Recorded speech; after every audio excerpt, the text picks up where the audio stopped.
21 ways that the wealthy think differently, okay? Average people think the money is the root of all evil. Wealthy people believe poverty is the root of all evil. Well, I don't know if that's true for you or not, and it doesn't have to be. But I lived in poverty. I've experienced wealth, and I've experienced poverty. And I'll tell you, it's so much better on the wealth side. I promise. It's not fun to not have resources. And by the way, we put this here on purpose, and sometimes it's to trigger different thoughts for you. When you're poor, can you be out serving people all the time? You really can't, because if you're constantly concerned about where your next meal is going to come from, or how you're going to put the roof over your family's head, and if those are your driving concerns, food, shelter, the basic needs of life, then you're not going to get where you need to go. Oh, Kevin, I need to have you fill that out too. You want to pass these in? That's only if you want to eat lunch today. Yeah, it's a VIP. Yeah. Okay, so we've got to do. So if you're in that space and you're in that poverty space, you're so concerned about yourself and your own needs. To put it really bluntly, you're being very selfish. Right? Poverty is more selfish. That doesn't have to be. I mean, my parents were very, very poor, and they were also very giving people. But they also would have given so much more had they not had that massive financial burden. I just know them. So it limits what you can do. That's the meaning of this, right? Number 2, average people think that rich people are selfish. Wealthy people understand that it's more selfish to be average. I already kind of went over that one. Average people have a lottery mentality. What's the lottery mentality? We talked a little bit about that. Yeah, you get everything for free. It's going to come to you. You're waiting for this massive windfall, right? If I just do this one thing and this big, huge day happens, then I'm going to get there. Rather than every single day, I need to be doing the things that I can do to affect my wealth. I need to change my life by every single day acting appropriately. It's a compound effect. You ever heard that book, Darren Hardy, The Compound Effect? Fantastic book. Yeah, same concept. You're doing those little things. The things that will separate you from everyone else out there is creating the positive habits on a daily basis, doing the DMOs, Mike Driggers calls it, the daily methods of operation. Every single day, you're doing what it takes. It's interesting for me that usually when people strike it big, and that's another one of those things we think, oh, that guy just struck it big. Like we look at events, and we look at these events and we say, oh my gosh, that guy just sold his company for $15 billion. Oh my gosh, he's so lucky. No, he's not.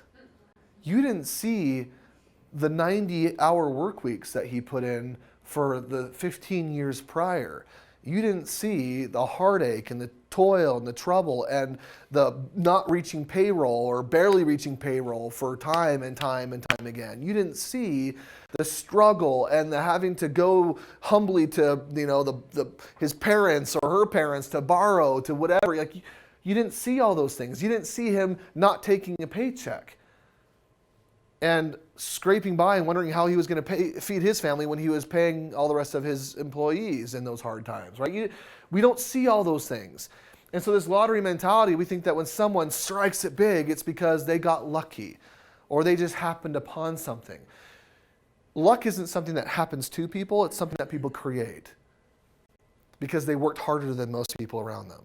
That's it. Can you create more luck in your life? Absolutely. Choose every day to do things that will get you closer and closer to what you want to accomplish, and you will strike it big too. People that hit it big, I mean, let's just look at even things that we talk about in this regard. People that strike and win the lottery even. I mean, this may be even a horrible example, but I'm going to say it anyway. People that win the lottery, do they usually just buy one lottery ticket randomly and get it? No, they usually invest thousands and thousands of dollars over a lifetime. Like they're trying to really, and that's a horrible example because I'm not a proponent of that, right? But the universal principle is true. They're doing a lot for it typically, right? People that struck gold back in the gold rush days. What do they have to do? Well, they have to go and get the teams and buy all the equipment and oftentimes leave their family and have this horrible trek across the United States to land there and work and work and toil and toil and work until they finally found it, right?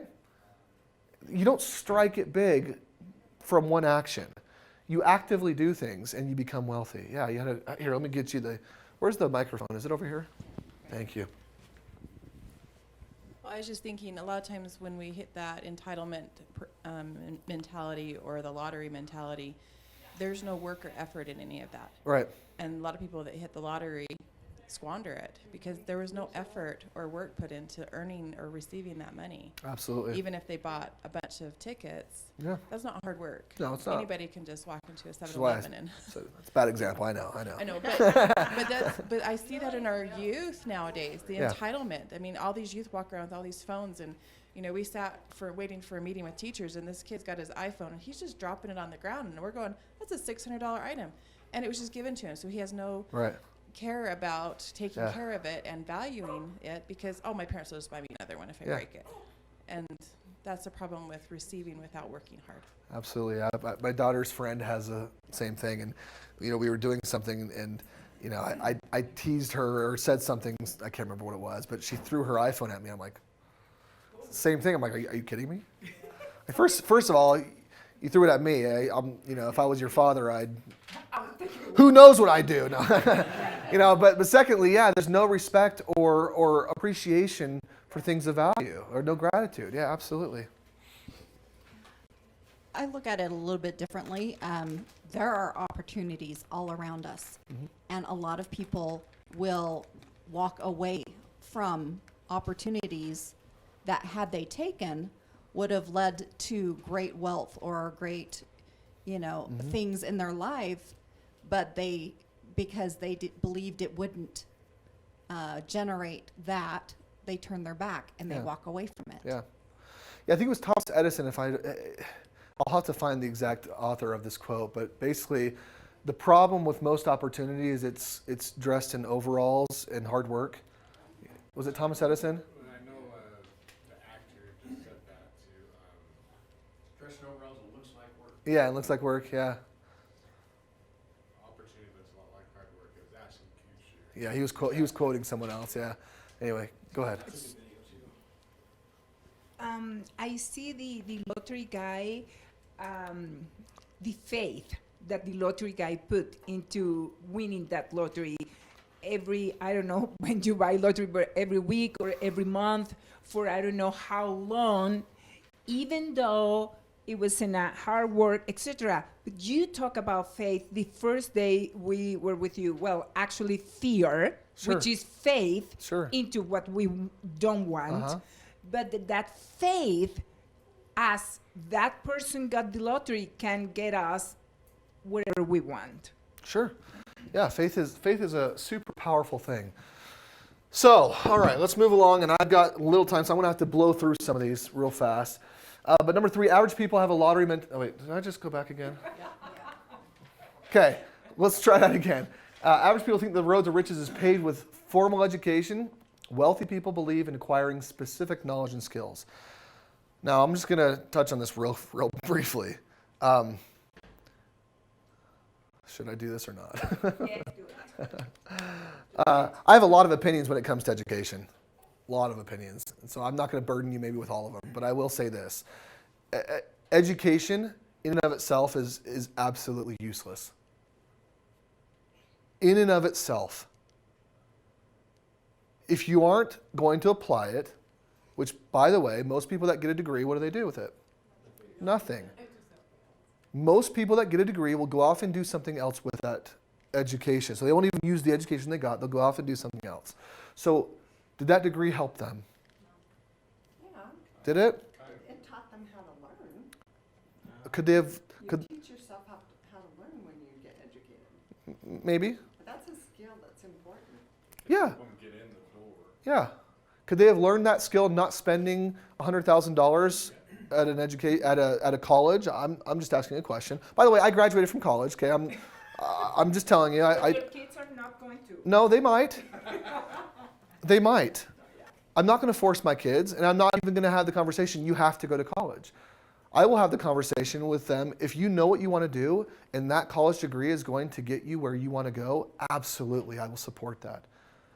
But I don't support 99% of kids going to college having no idea what they're going to do, changing their degree 15 times, only to never use their degree. I don't agree with that. By the way, I mean, if we want to, this is a whole different conversation, but do you realize that the school system that we have right now is different than it was for the majority of our country's existence? The school system that we know now wasn't implemented until the 1940s. It was completely different beforehand. So I read a book recently, and I'll get off this rant for a second, but I read John Adams. Most college graduates don't ever pick up another book after they graduate college. They don't read. You can find these statistics. The polls have been done all over the place, and I'm not making this up. I don't know the actual numbers, but it's a large. Just look it up online. Yeah, you just search it. There are tons of polls that people do, and again, whether you believe in polls or not, that's neither here nor there either. John Adams, yeah. David McCullough is the author. Actually, I read two books in succession. I read 1776 by David McCullough and then John Adams by David McCullough. And those two books changed my life. I haven't read that one yet, but it's on my list. I love those books. I'll tell you why I love, and this is totally a side note from any of this, really. Education is important. Learning is absolutely important. You have to learn, otherwise you're going to be an idiot. Okay, David McCullough. And he's an award-winning author. He's an amazing, amazing man. Just look at a lot of what I'm saying, and I say things harshly, and there's a whole lot more and a lot more conversation behind it, because I know I triggered something in you when I said that. I see that. I don't believe that education's bad. So let me backpedal just for a second, okay? Wait a second. Babies are a failure. Now Yeah, babies are failures and education sucks, okay? No. Education is super important. It's one of the most important things, which is what we're talking about here. Gaining skills and knowledge that are actually going to help you. I live in a world where I meet with thousands of people. Our company will sit down and meet with thousands of people a year. And we go through game plans, we learn about their financial situation, and the reality is 97% of us that have gone through the system are failing financially, horribly. It's not working. This idea of go to college, go get a job, then retire happily isn't happening for anybody. So something's broken, or a lot of things are broken inside of that system. I believe our education system is very, very broken. That's all. I've got, there's a book called Discovering Your Child's Learning Style. And it talks specifically about schools. The public school system caters to about 2 to 3% of all children. And so the rest of them are struggling like crazy. They don't learn the way that they're supposed to, or how that would be best for them, and all these different things. It's a system. It's an assembly line. Right? They teach the same thing the same way to everybody. By the way, I hated school growing up. Hated it. I remember sitting in my class, and I was experiencing life, like a lot of life, more than most people had at my age. And more than most of my teachers that were teaching me had ever experienced either. At least that was my belief, right? So here I am, listening to the teachers teaching me about chemistry, and I'm thinking to myself, I don't give a crud about chemistry. Why is this even part of my curriculum? I don't remember a single thing that I learned in chemistry. I remember the word ionic and covalent bond, but I have no idea what they do. I mean, I'm just, right? So is the information that we're learning important? Are we actually going to go forward and use it? Is it getting us what we want at the end of the day? My wife and I have chosen recently to homeschool our children. We had them in schools. We've chosen to homeschool now. And there's a lot of reasons for that. The main reasons for me are, number one, I want my children to learn to think for themselves. And that's not propagated in public schools. They're not taught to think for themselves. They're taught to give you a specific answer. I've witnessed this time and time again, where my child would come home to me with a homework assignment, say, this was the answer, and I would say, oh, that answer was correct. And I'd look at it. Even in like simple things like math. Like math should be pretty obvious, right? 1 + 1 = 2. They would write 2 as the answer. The teacher would say, incorrect. You need to say 1 + 5 is 6. Minus another 5 is 1. Minus 1 is 0. Plus 1 is, it's like ridiculous. So their answer was correct, but it was incorrect. And they were told it was incorrect because they didn't conform to what was wanted in that school. So Too hard on the kids to even solve a problem. it's ridiculous. So the opposite of courage is conformity.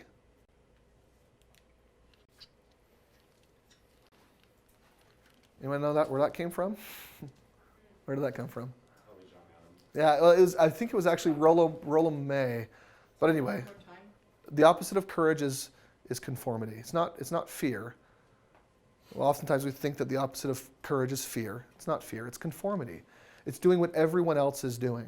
But John Adams was one of the founder fathers, so he was really educated. So I don't know what you read in that book. He was educated. Again, like I said, education isn't bad. I never said education is bad. The educational system of today is I think very, very flawed and just inappropriate, but that's okay. Yeah, do you know how John Adams got his education? So there's I'm going to have to skip some of this, but I think this is really important. Because we're talking about building wealth. And the reality is our founding fathers became wealthy men, most of them. In a lot of different ways, okay? Not just financially, and a lot of them still struggled financially through different things. Thomas Jefferson was known to be a guy that spent way more than he ever earned and all that kind of stuff, but whatever, he still had a lot of wealth too. John Adams, our founding fathers, there were some words that we've lost, and we've lost the meaning of. Vocation is one that we don't even realize and understand the meaning of vocation anymore. Vocation, people think it means, oh, you go to a vocational college and you learn a skill, right? That's vocation. No, it's not. Vocation meant specifically you find out what God wants you to do, and then you base your life's work around that. That's vocation. People think that vocation and occupation are the same thing. They're not.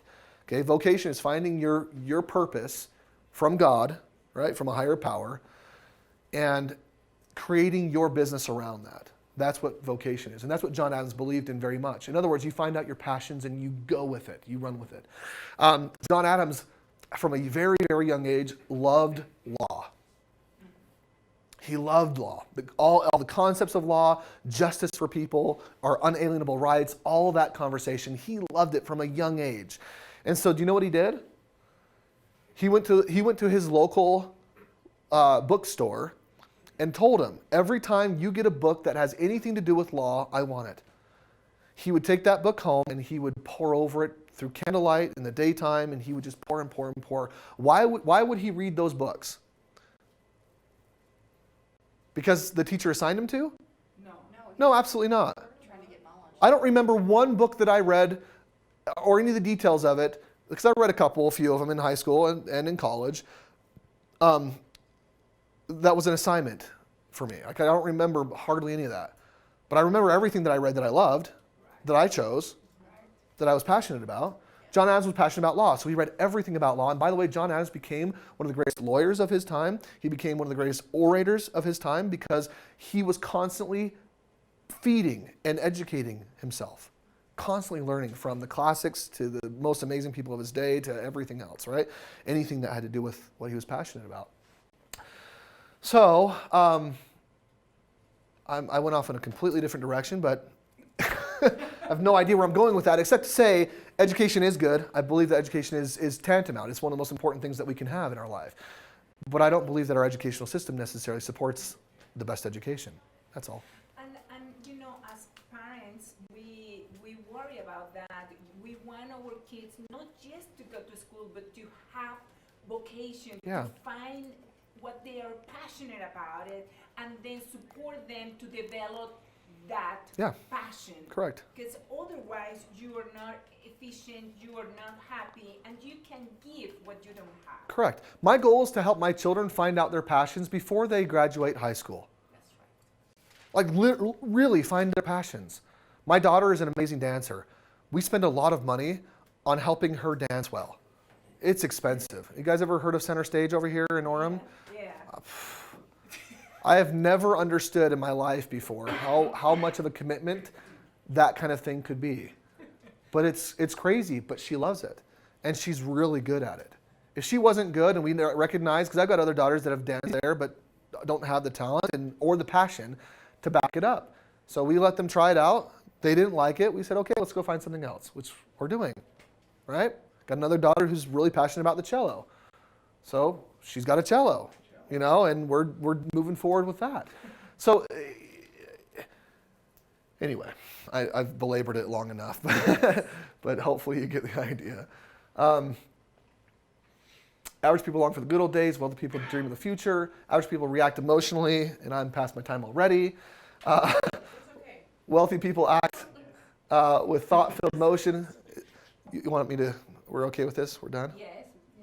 Oh, you want to keep going? Okay. Oh, okay. I'm like, we're okay. We're done, Stephen. We got it. I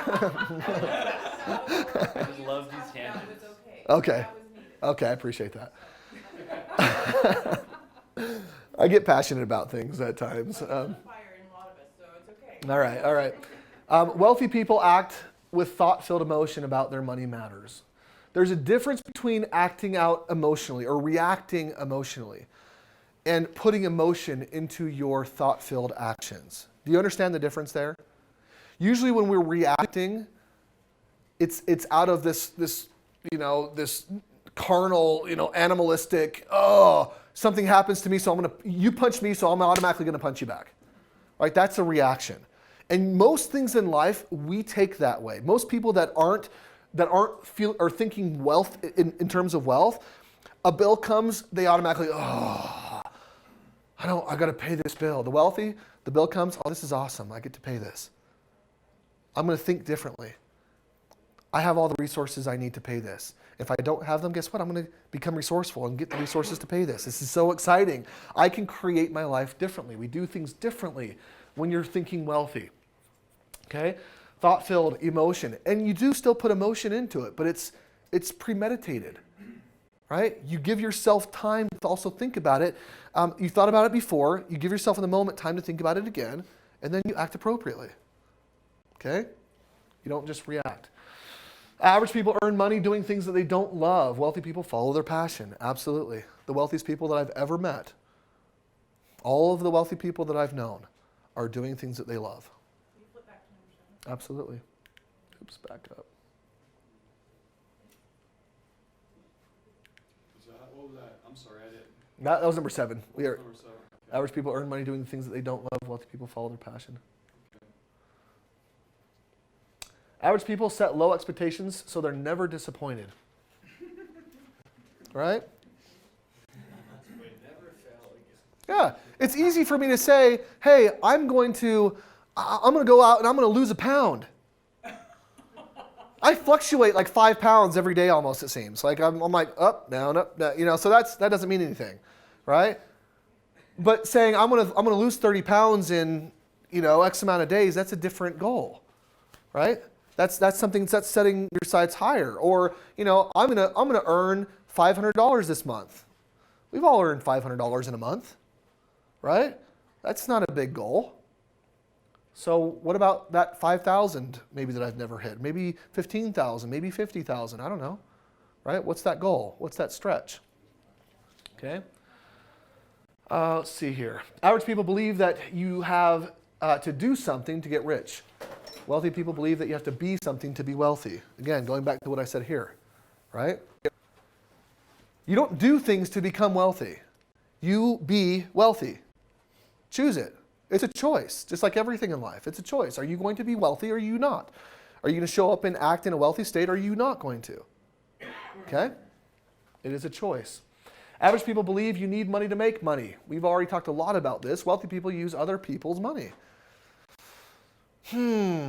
if you always had to have money to make money, no one would ever make any money because you don't start off, most of us don't start off with a silver spoon in our mouth, right? So we have to find different things and different ways to do that. Average people believe the markets are driven by logic and strategy. Wealthy people know they are driven by emotion and greed. We talked a little bit about this as well, right? Why do the markets crash? Because someone says, hey guys, the markets are going to crash, right? And then what happens? Everyone else says, hey, so-and-so who's up there at the top of the whatever said the markets are going to crash. And then they say, hey, everybody, the markets are going to crash. And everyone's saying, markets are going to crash, markets are going to crash. Oh, no, it's well known. This is a well-known fact among the people that the market's going to crash. Fear ensues. Everyone takes their money out of the markets, and what happens? You know? Okay? Average people live beyond their means. Wealthy people live below their means. This is a really simple thing. You know? Putting money away, saving money with the intent to invest appropriately, right? Got to do things differently. Average people teach their children how to survive. Wealthy people teach their kids to be wealthy. It's not just about getting by, right? It's not just about paying your bills. Don't just get a job so that you can, do the things that you have to do. Be wealthy. Invest appropriately, right? Average people let money stress them out. Wealthy people find peace of mind in wealth no matter what stage of creation it's in. This is huge. This means if right now you don't have the physical dollars in your bank account as evidence, you still move forward in wealth. You don't get stressed out because of it. Because stress, let's just real fast.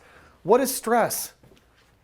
Stress is a belief that what's happened before, right, is going to happen again.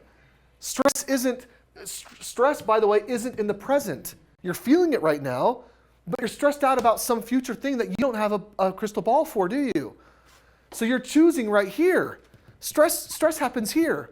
You're choosing something in the future that you don't know is going to happen, but you believe it's going to happen because you've experienced some of it or you've had evidence of it in the past. So that's why you get stressed out, because you believe that that's going to happen still in the future. You are choosing your past failure to be your future not success, right? You're putting your faith in what you don't want, correct? Rather than choosing out of stress and believing that something new is going to happen. Let me. Yeah, please. A thought on that chart where you just went back to it. Yeah. Where we have a choice, we can actually start choosing gratitude on a lot of our failures anyway for who we have become through it, and lighten that failure load anyway in Absolutely. our past. Guys, sometimes these failures or sometimes these bad experiences, I'm not going to tell you that you should think that they're all wonderful and great necessarily. I don't think that it's necessarily great that my mother and father passed away in different circumstances. But you found a blessing in that. But so that won't necessarily go away per se. But I can number one, learn a lot from it, and number two, I can see that learning as a success of equal importance and magnitude, right? So it doesn't necessarily mean that. I mean, sometimes we experience things. For example, you could come up to me right now and with all your effort and power and strength, punch me in the face and break my jaw. Right? Do it.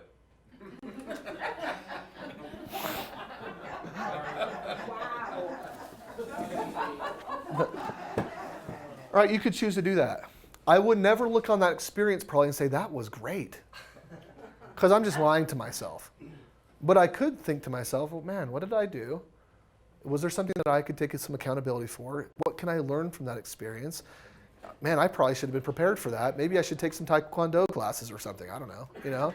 I can figure out and learn and grow from it and see and derive and pull some success out of that experience, whether it was horrible for me or not. And just to bring up some others that,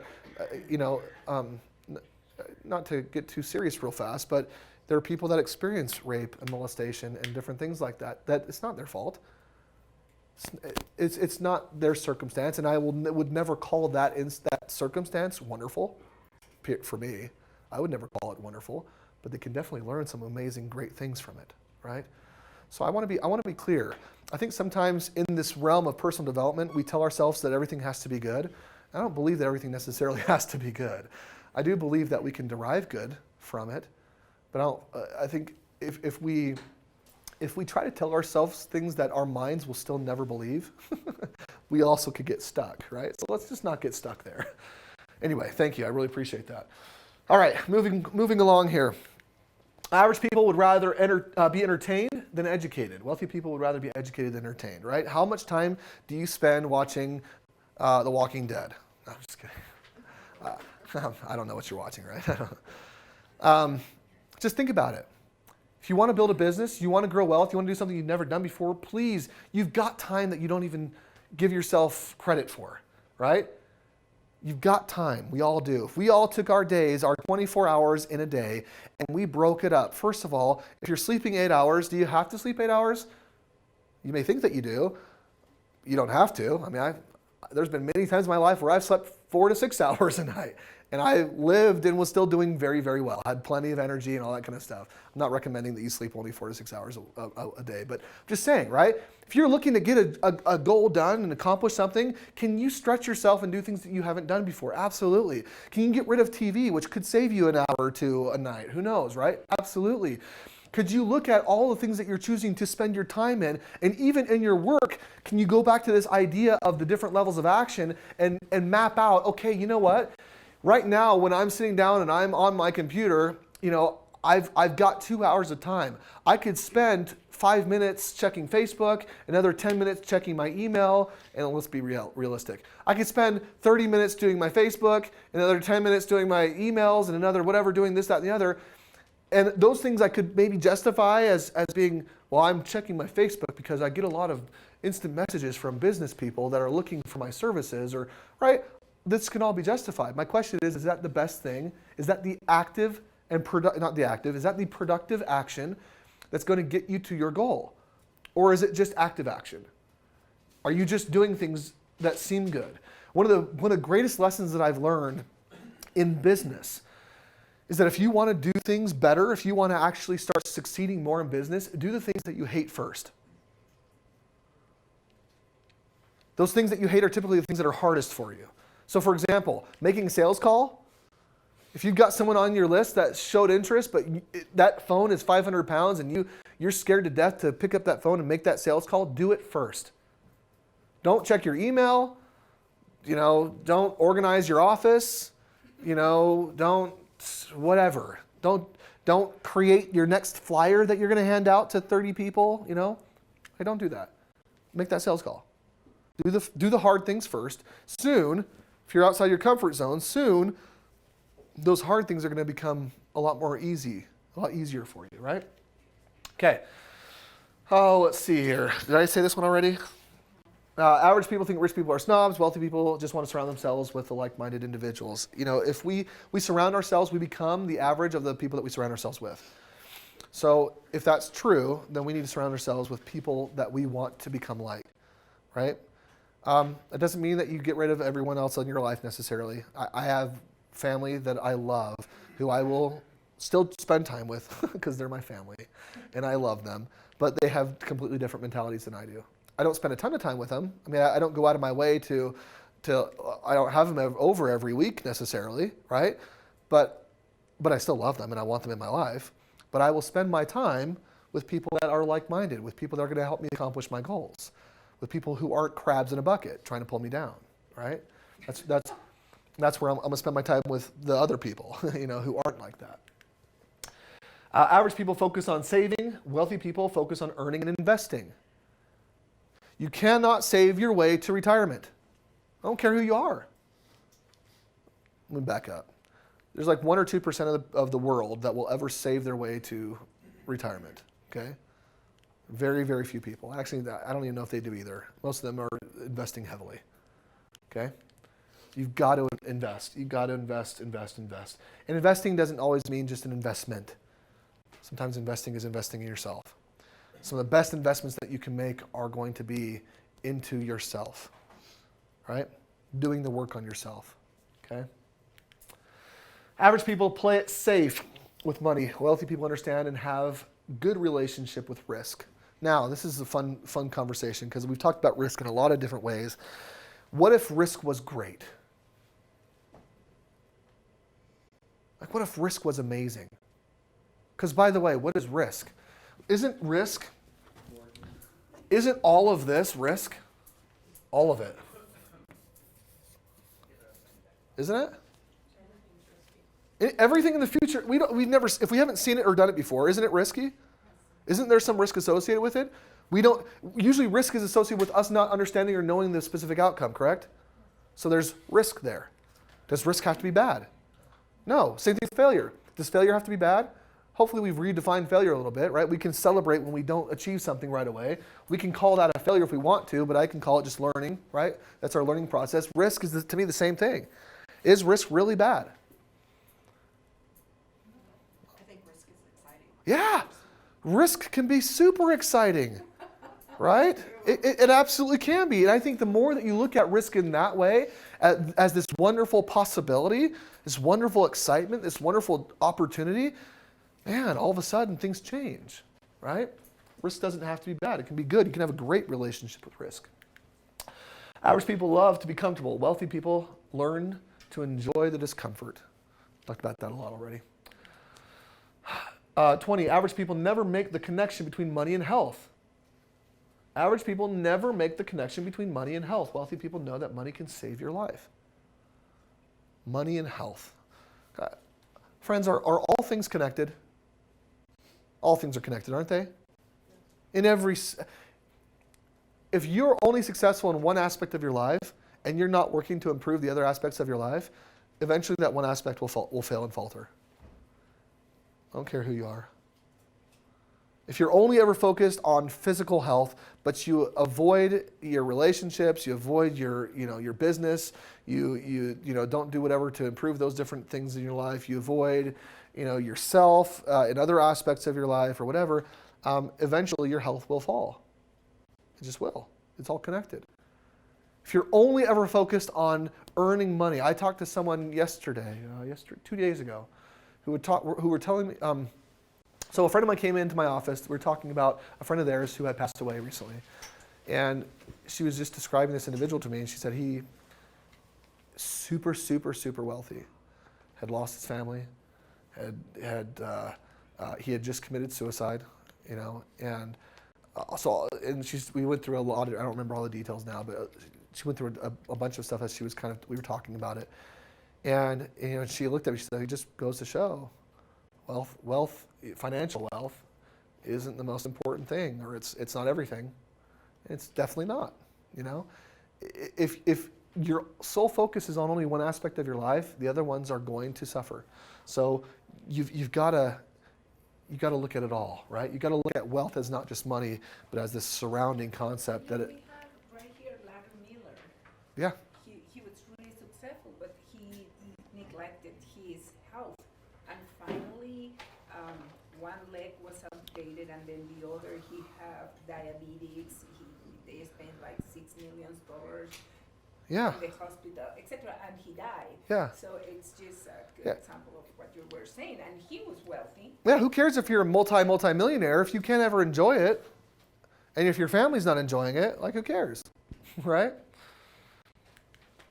21, average people spend money on things they need. Wealthy people invest money in things they need.